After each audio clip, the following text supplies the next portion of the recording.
Right now to the former president, who in the last hour received a briefing on the damage from Hurricane Helene. He's in Georgia, standing side by side with a Republican he hasn't exactly gotten along with, the state's popular Governor Brian Kemp. Mr. Trump saying he feels for the first victims, while again baselessly attacking FEMA for the response. A lot of the money that was supposed to go to Georgia and supposed to go to North Carolina and all of the others is going and has gone already. It's been gone for people that came into the country illegally, and nobody's ever seen anything like that. That's a shame. Mr. Trump alleging that hurricane relief money is going to illegal immigrants. It's ahead of Mr. Trump's big return tomorrow to Butler, Pennsylvania, the site of the first assassination attempt against him back in July. NBC Shaquille Brewster is in Evans, Georgia. I got two questions for you. Number one, that kind of takes people by surprise. Alleging hurricane relief money is instead going to illegal immigrants. Shaq, I'm guessing you haven't had time to do a fact check on this. Well, no, we did. I tried to ask the former president, where is he getting this information from? What evidence does he have that FEMA is redirecting money, which, by the way, would be illegal? And he did not take that question, or at least hear my question when I was asking as he was here. So if you want to go through the details of this, look, he gets that number from the fact that there is money allocated to help cities deal with the influx of migrants. FEMA helps distribute that money that is congressionally mandated.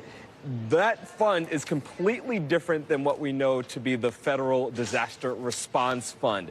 The Federal Disaster Response Fund, FEMA is warning that because of the way the Congress has funded the government over the years, that they may need more money if there's another hurricane. But essentially, Donald Trump is trying to conflate those two things. We've been repeatedly saying that, FEMA is saying that this is not true. We know it's not to be true, but it's something that the former president continues to repeat as recently as a couple of hours ago as he was standing next to Brian Kemp here. All right, let's underscore that. Your sources and FEMA all saying that it's not true.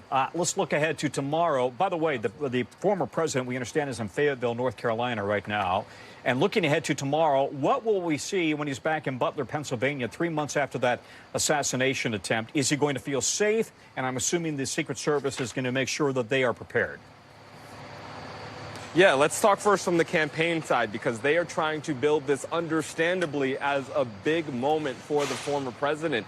There's a whole list of special guests that you'll see there, including J.D. Vance, including Elon Musk, including the family, by the way, of Corey Comparator, who was the firefighter who was killed at that rally. I spoke to his sister a couple of weeks ago, actually, and she said she appreciates when the former president brings him up and talks about his memory. It's a way of kind of keeping his memory going and keeping his spirit alive. But we do know this, of course, was the same site of that assassination attempt back in July. And Secret Service is saying that they are taking this seriously. Two officials telling our colleague Kelly O'Donnell that you can expect to see that ballistic glass. You can expect to see drones, more counter surveillance teams and counter sniper teams. Excuse me. And there'll be a high security presence there at that rally. Okay, Shaq, thank you. Shaq Brewster, who's on the ground for us, reporting live on the Trump campaign. Thanks for watching. Stay updated about breaking news and top stories on the NBC News app or follow us on social media.